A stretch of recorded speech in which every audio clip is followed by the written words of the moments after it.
Welcome sa Dries TV. Kung interesado ka sa ganitong news, huwag kalimutang isubscribe ang ating YouTube channel. Maraming salamat! Welcome back again sa ating YouTube channel mga kakimpaw, and sa update natin ito, pag-uusapan natin ay tungkol sa mga importanteng kaganapan kina Kim and syempre kay Paula Avellino. Pero bago po ang lahat, maraming salamat sa inyong patuloy na pag-support at pagsubaybay sa mga daily update natin. Kaya naman bilang pasasalamat, narito po ang ilang napili kong komento patungkol ito sa naging previous update. Unang komento mula po ito kay Ginang Honey Joyce Rigor. Sabi niya, "Hello Miss Joyce, dati na akong fans ni Kim. Nung dati pa, LT ng Kemerald, pero nung kimchi di ko type si Sian kasi I feel na di totoo si Sian kay Kim nung ginagamit lang niya para sumikat. Tapos, andito na naman ang tandem ng Kim Pao. Yung tawag din pala ni Paolo kay Miss J ay babe din. Ingat lang, Kimi." So, maraming salamat sa komento, Ginang Honey Joyce Rigor. So, bilang taga-suporta po ni Chinita Princess, mga kakimpaw, hindi talaga natin maiiwasan na magkaroon tayo ng agam-agam sa ating mga nararamdaman kay Paula Avellino, kung totoo ba talaga yung kanyang pagmamahal kay Chinita Princess. Kasi first and second, mga kakimpaw, talagang niloko po si Kim Cho. And sana for the third time, mga kakimpaw, hindi na po maulit yung mga nangyari sa kanya na first and last. Kaya hindi po natin maiwasan na magkaroon ng agam-agam at pag-aalala sa tambalan po ni Kim and Paolo or sa relationship nila. Kasi nga parang nauulit na lang, mga kakimpaw, and sana patunayan ni Paula Avellino na iba siya sa mga nauna at pangalawa ni Chinita Princess. So dun tayo kumakapit sa 15 years na nagantay si Paolo para po makatrabaho at makatambal si Kim Chu, mga kakimpaw. Kasi pag alam ko kasi pag ganyan katagal nagantay, seryoso talaga yung lalaki, mga kakimpaw. Kaya sana hindi po sirain yon ni Paolo. And nakikita naman natin na sincere si Paolo sa kanyang nararamdaman. Hindi lang talaga siya yung taong showy sa social media. So maraming salamat po sa inyong komento. God bless and mabuhay kayo. Next comment naman mula po kay Ginang Merlita Aurea Rodriguez. Sabi niya dito, "Yan ang mahirap minsan sa mga bashers. Fans lahat ba kailangang pansinin kahit maliit na bagay? Kaya daming ewan, pati pag popromote, hinahanapan pa ng mali. Ano ba yan? Walang kasawa-sawa ng pangbabash. Anak kayo ng patola. Wala ngang pahinga si Kim pati sa mga bashers. Walang katigil-tigil. Lahat na lang mga busit sa buhay ng Kim Pao. Punong-puno ng inggit ang mga pagkatao ninyo." So, tama po kayo dyan, Ginang Marlita Aurea Rodriguez. So, kasama na po talaga yan sa buhay ng isang public figure. Lalo tigit ay sikat po si Kim, ganun din si Paula Avellino. Tapos may mga upcoming project pa na talaga namang kinakangit-ngit, no, sa inggit na mga bashers. Kaya naman expected na po natin yung mga paninira sa kanila.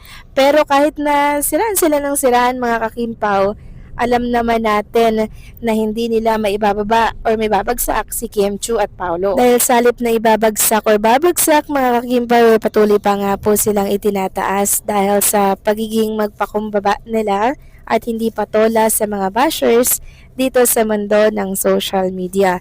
So maraming salamat po sa inyong mga komento. God bless po and mabuhay kayo. So ito na nga, pag-usapan na natin ang mga balita po na nakalap natin sa hapong ito.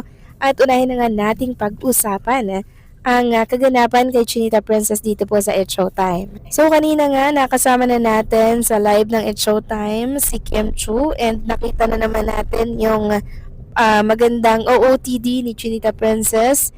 Naka-boots and syempre naka-skirt ng black, tapos naka-crop top ng medyo pa-jacket, mga kakimpaw. So ang husay niya talagang magdala ng mga pang-araw-araw po na outfit ni Chinita Princess. Lalong bumabagay sa beauty niya and syempre sa slim na figure ni Kim.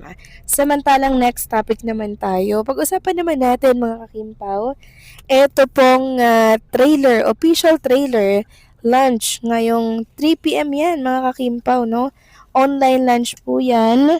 And dito natin talaga matutunghayan at makikita yung mga hindi po natin napanood sa Prime Video PH. And also yung official poster din ng The Alibay, inilabas na din po ng Dreamscape Entertainment and syempre ng ABS-CBN. So possible na pumalo na naman sa million views ito mga kakimpaw, at ang akin lamang pong paalala sa lahat po ng manonood ng official trailer launch, wag po nating tangkilikin yung mga kinuhang video ng mga page para doon nyo po panoorin.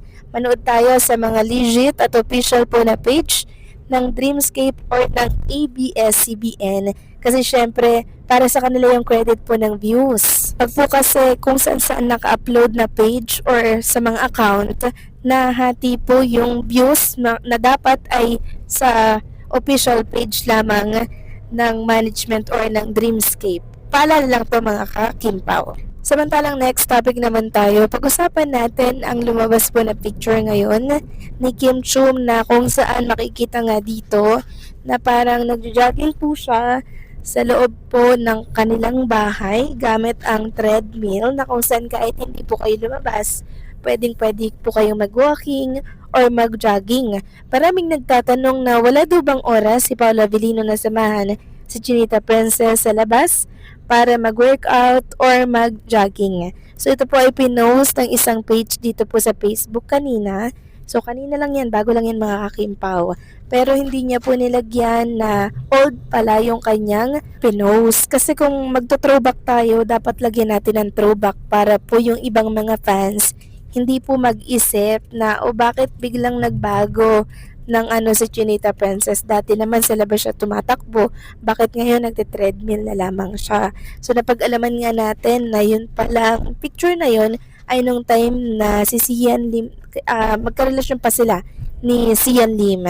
Kasi nung nakilala niya na po si Paula Avellino, sa labas na lagi sila nag-workout, nag-exercise, nag-jogging, kasama po si Alden Richards at ng iba pang mga taga-Metcon. So doon pa lang mga kakimpaw, kitang-kita na natin yung effort, yung binibigay na oras ni Paula Avellino kay Chinita Princess. Nung time kasi nakarelasyon niya pa si Sian Lim, 'di ba? Hindi niya naman nasasamahan katulad ni Paulo si Kim Chu na nagja-jogging po sa labas. Kaya kung inyo mapapansin, treadmill ang gamit ni Kim Chu para po siya ay makapag-exercise, makapag-jogging, or makapag-walking. Kaya sa mga nag-i-issue at naguguluhan sa naturang picture, throwback lamang yon mga kakimpaw, at wala po kayong dapat ipag-alala at ikagulo ng isipan. So paano, hanggang dito na lamang pong update natin. Maraming salamat sa patuloy na pagsuporta.